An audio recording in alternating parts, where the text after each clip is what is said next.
Aziz müminler, Allah Celle Celaluhu kendisine inanan kullarına özel ikramlarda bulunur. Bu ikramın en büyüğü ve en önemlisi elbette ki imandır. İman eden kullarına da Kadir Gecesi gibi, Ramazan ayı gibi bu aziz vakitleri nasip etmesi büyük bir ikramdır. Bir fırsattır, Allah'ın lütfudur ve Rabbimizin ikramıdır. Mevla layıkıyla idrak etmeyi bizlere nasip eylesin. Değerli kardeşlerim, Kadir Gecesi'nin Kur'an-ı Kerim'de anlatıldığı Kadir Suresi var. İsmini bir sureye veren bir gecedir.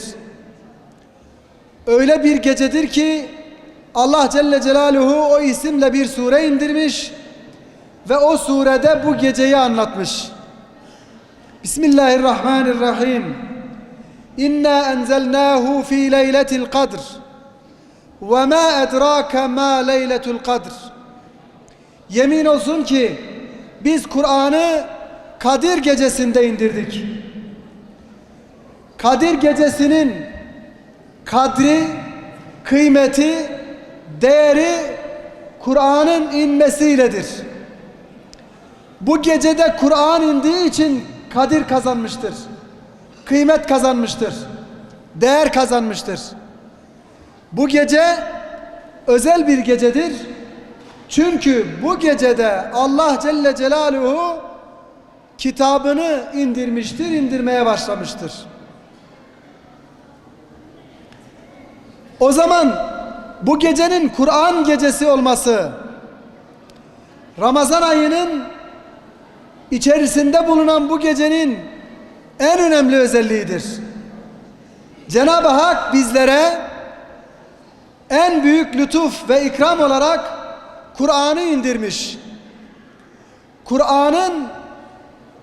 Kur'an'ın bize inmesi öyle azizdir ki onun indiği gece bile aziz kılınmış, kadirli kılınmış, değerli kılınmış.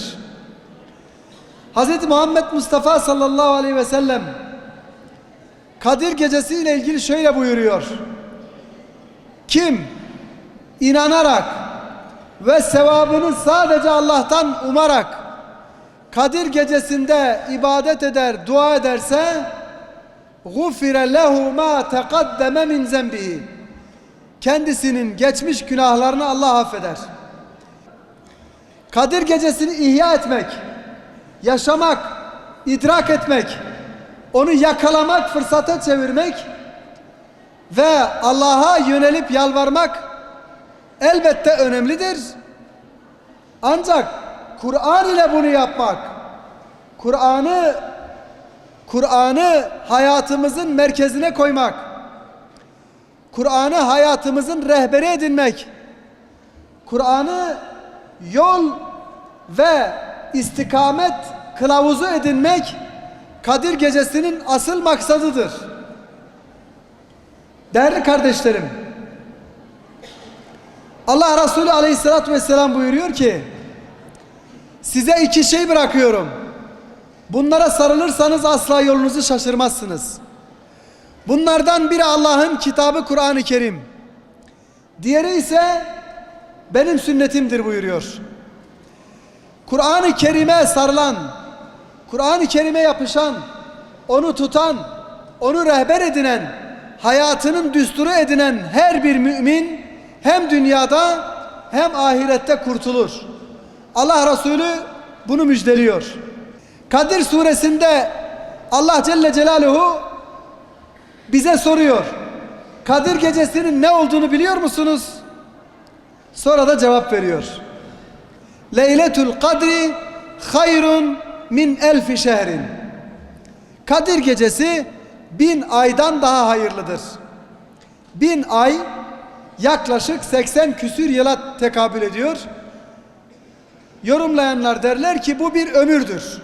bir ömre karşılık gelir. Ortalama bir insan ömrünün değeri kadardır Kadir Gecesi. Hangi gecedir? Allah bilir.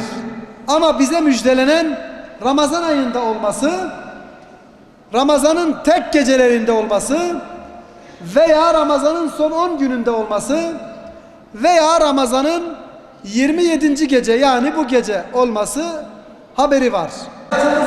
Her anına, her gününe, her ayına, her haftasına, her yılına taksim ettiği ibadetler var. Bizim onu başka gecelerde de düşünerek, belki de bu gecededir diyerek fırsata çevirip dua etmektir. Niyazda bulunmaktır. İbadet etmektir. Allah'a yalvarmaktır. Tefekkür etmektir. Tezekkür etmektir. Bizi gerçek mümin kılacak yol Kur'an'ın kendisindedir. Bize olan, ona karşı olan sorumluluğumuzu bilmezsek,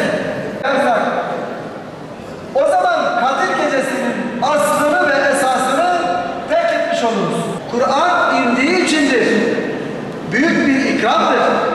Zira Allah Celle Celaluhu Kur'an'ı kendi kitabında nur, şifa, rahmet, mağfiret gibi isimlerle anıyor, anlatıyor. Allah razı olduğu kullarını iyi şeylerle karşılaştırır. Bu gece Kadir Gecesi'ne ulaştırdıysa, bizi, sizi, her birimizi camilerinde ve mescitlerinde buluşturduysa, onun rızasına uygun bir araya geldiyse, yani zamanı onunla geçiriyorsak, Allah'ın izniyle o bizden razıdır. Değerli kardeşlerim, çokça dua edelim. Duamıza kardeşlerimizi, hasreden ailemizi, çocuklarımızı, aile efradımızı dualarımıza katalım.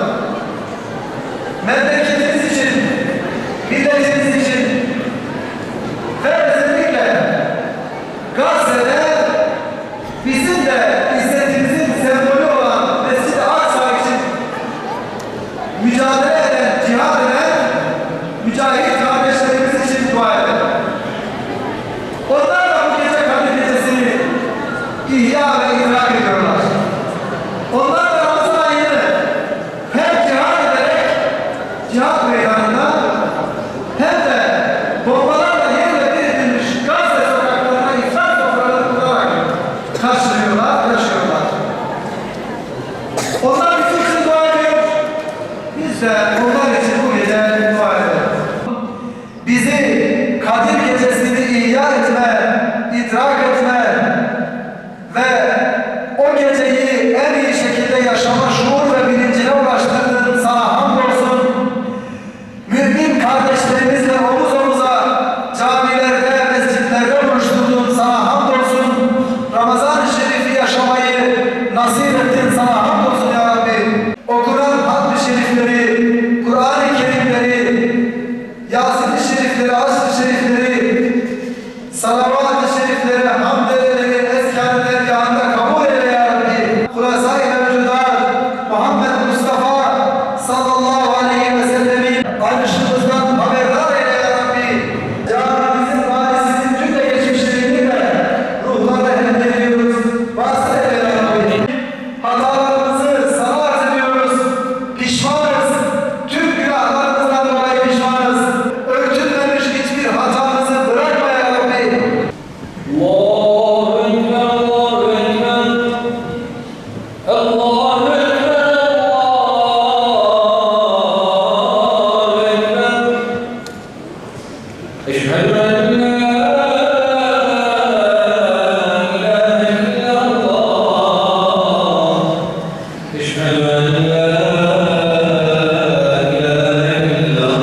Elhamdülillah.